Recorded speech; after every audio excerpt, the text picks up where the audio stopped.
আল্লাহর নবী বলেন, আয়েশা, হাসরের ময়দানটা তো কঠিন, ওরে জমিনটা সূর্যের গরমে তামা হয়ে যাবে, অন্যদিকে জাহান্নামের আওয়াজ। ওই সময় আমার আল্লাহ রাগান্বিত আওয়াজ দিতে থাকবেন, লিমানিল মুলকুল ইয়াউম লিল্লাহিল ওয়াহিদিল কাহ্হার। এমন আওয়াজ দিবে, হাসরের ময়দানটা থরথর করে কেঁপে উঠবে। এত কঠিন অবস্থা হবে, জাহান্নাম চিৎকার দিয়া বলবে, আল্লাহ বেনামাজি আমার পেটের মধ্যে দাও। বলেন, গাইবি একটা আওয়াজ আসবে রব্বে কারীমের তরফ থেকে। রব বলবেন, ফেরেশতা, আমার বান্দাকে কষ্ট দিস না, জান্নাতের বিছানা কবরে বিছায়া দাও। আমার বান্দার কবরকে প্রশস্ত করে দাও, জান্নাতের সাথে দরজা করে দাও। আমার ভালোবাসার বান্দা দুনিয়াতে গরমকে উপেক্ষা করে নামাজে দাঁড়ায় গেছে। আল্লাহর মহব্বতে বান্দা নামাজ ছাড়ে নাই, তেলাওয়াত ভুলে নাই।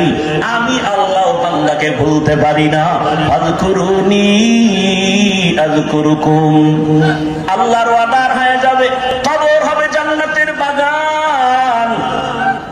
কিন্তু যারা গুনাহ নিয়ে কবরে যাবে, আল্লাহর ফেরেশতা যখন প্রশ্ন করবে, রবের পরিচয় দাও, গুনাহগার বেনামাজি তখন আফসোস করবে, হা হা লা আদরি, আমি কিছুই জানি না, কিছুই জানি না। ফেরেশতা বলবে, ধর্মের পরিচয় দাও, ও তো দুনিয়াতে ইসলাম নিয়ে কোনো চিন্তাও করে নাই। বলবে, হা হা লা আদরি, আফসোস, আমি কিছুই জানি না। আবার যখন বলবে, রহমতের নবীর চিনুনি, জীবনে তো রহমতের নবীর সুন্নতের আমল করে নাই, মেসওয়াকের আমল নাই, দস্তরখানের আমল নাই, নিজেও দাড়ি রাখে না, অন্যেরাকে পছন্দ করে না, নিজেও হালাল খায় না, অন্যে খায় পছন্দ করে না। রহমতের নবীকে দেখে চিনবে না, বলে চিনি না আমি। হা হা লা আদরি। আর সাথে সাথে রব্বে কারীমের তরফ থেকে গায়েবী আওয়াজ আসবে। আল্লাহ তাআলা বলবে, ও ফেরেশতা, এই নাফরমানের আর কোনো সুযোগ দিও না, একে ধরো, এর আর সুযোগ দিয়ে কোনো লাভ নাই, একে ধর। আমার দেওয়া পানি, আমার দেওয়া বাতাস, আমার দেওয়া সূর্যের আলো, চাঁদের আলো, আমার দেওয়া জমিনের ফল খাই, ফসল খাই, গাছের ফল খাইয়া, নদীর মাছ খাইয়াও বান্দা আযান শুনে মসজিদে যায় নাই। আলেম ওলামারা নামাজের দাওয়াত দিত, নামাজ পড়ে নাই, বরং বাহাদুরি করত, নামাজ পড়ে কোনো লাভ নাই, রোজা রাখিয়া কোনো লাভ নাই। আমি আল্লাহ এত অন্যায় করার পরে দুনিয়াতে কিছু বলি নাই। আমার মহাব্বত বাদ দিয়া আলেম ওলামাদের গালাগালি করত, নিজেও পর্দা করত না, যারা পর্দা করত তাদের গালাগালি করত। আল্লাহ বলবে, ফেরেশতা, একে আর কোনো ছাড় দিয়া লাভ নাই, এর কবরটাকে দুই দিক থেকে এত জোরে চাপ দাও, এর কবরটা জাহান্নামের সাথে রাস্তা বানায় দাও। আল্লাহর ওয়াদারে কবরটা জাহান্নামের আগুনে ভরে যাবে। আল্লাহ বলবেন, কবরের মাটি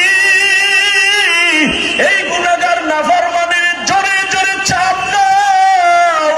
এত জোরে চাপ দিবে, বেঈমান নাফরমান বেনামাজি এক পাজরের হাড় আর এক পাজরের সাথে ঢুকে যাবে, আর সাপে আঘাত করা শুরু করবে।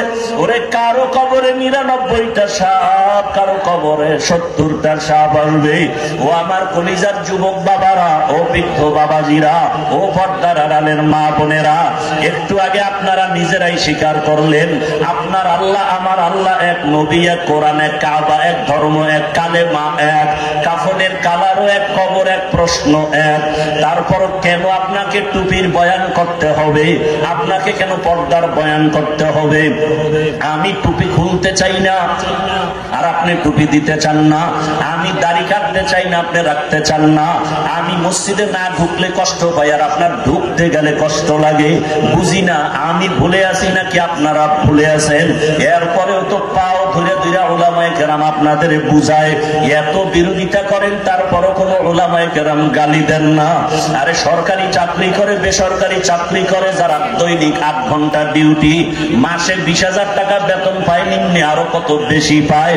আবার বিভিন্ন ভাবে আরো ইনকাম আছে, কিন্তু একবারও কি ভাবছেন বিবেক দিয়া একজন আলেম মসজিদে ইমামতি করতে গিয়া 24টা ঘন্টায় ডিউটি করে, বেতন 10,000, গ্রাম এলাকায় 5,000-এর বেশি দেওয়া হয় না, তাও মাসে মাসে ক্লিয়ার না। একজন ইমাম 24 ঘন্টা 12 মাস ডিউটি করিয়াও বেতন ঠিক মতো না পাইয়া কোনদিন ইমাম কোন কমিটির বিরুদ্ধেও বলে না, বদদোয়াও করে না, বরং ওনা যাতে চোখের পানি ছেড়ে দোয়া করে, হে মালিক এলাকায় শান্তি দাও, ব্যবসায় বরকত দাও, কবরওয়ালাদের জান্নাত বানায় দাও, অসুস্থ রোগীরে সুস্থ বানায় দাও। ওলামায়ে কেরাম এত কষ্ট করিয়া নিঃস্বার্থভাবে আপনাদের পেছনে দৌড়ায়, ও আল্লাহর বান্দারা, এরপরও যদি আলেমের কথা না শুনিয়া বিরোধিতা করিয়া কবরের বিছানায় পড়িয়া যান, আল্লাহর ওয়াদার হয়ে যাবে জাহান্নামের ফেরেশতাকে ধর, ওরে আমি এদের আর কোনদিন ছাড় দিব না, এদেরকে কিয়ামতের দিন টানতে টানতে জাহান্নামের দিকে নেওয়া হবে। আর অর্ডার হবে, ওয়াসিকাল্লাযীনা কাফারু ইলা জাহান্নামা যুমারা হাত্তা ইযা জাউহা ফুতিহাত আবওয়াবুহা ওয়া ক্বাল, আল্লাহ তাআলা জাহান্নামের অর্ডার করবে, কে ধরে নাও। কিয়ামতের ময়দান এমন কঠিন ময়দান হবে। আম্মা জান আয়েশা বলেন, একদিন দেখি রহমতের নবী আমার হুজরায় বসে গুনগুন করে কান্না করেন। আমি আয়েশা ভয় পেয়ে গেলাম, বলি আমার বেয়াদবি হয়ে গেল। আমি গিয়ে জিজ্ঞাসা করলাম, ইয়া রাসূলুল্লাহ আপনি কাঁদেন কেন? মায়ার নবী কয়, আয়েশা আমার যখন খাদিজার কথা মনে পড়ে চোখের পানি ধরে রাখতে পারি রে আয়েশা। ওরে আরবের মানুষ আমাকে যখন তাড়াইয়া দিত, ওরে আমার জন্মভূমিতে থাকতে দেয় নাই, ওই সময় আমার খাদিজা আমার জীবনের বড় সফলতার চাবি হয়ে আছে। ও আয়েশা, খাদিজার কথা মনে যখন পড়ে চোখের পানি ধরে রাখতে পারি না, আর যখন হাসরের ময়দানের কথা মনে পড়ে কান্না করি। কেন ইয়া রাসূলুল্লাহ? আল্লাহর নবী বলেন, আয়েশা হাসরের ময়দানটা তো কঠিন, ওরে জমিনটা সূর্যের গরমে তামা হয়ে যাবে, অন্যদিকে জাহান্নামের আওয়াজ, ওই সময় আমার আল্লাহ রাগান্বিত আওয়াজ দিতে থাকবেন, লিমানিল মুলকুল ইয়াউম লিল্লাহিল ওয়াহিদিল কাহ্হার। এমন আওয়াজ দিবে, হাসরের ময়দানটা থরথর করে কেঁপে উঠবে, এত কঠিন অবস্থা হবে, জাহান্নাম চিৎকার দিয়া বলবে, আল্লাহ বেনামাজি আমার পেটের মধ্যে দাও, তোমার গুনাহগার বান্দা বান্দি আমাকে দাও, ক্ষুধা লাগছে।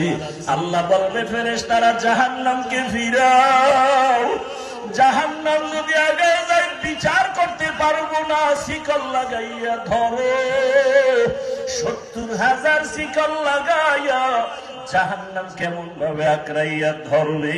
ও আমার বাবারা, রাসূল যদি জাহান্নামের ভয়ে কান্না করেন হাসরের ময়দানের কথা চিন্তা করে, আপনার আমার কি উপায়? কপাল খারাপ, এক ফোঁটা চোখে পানিও নাই।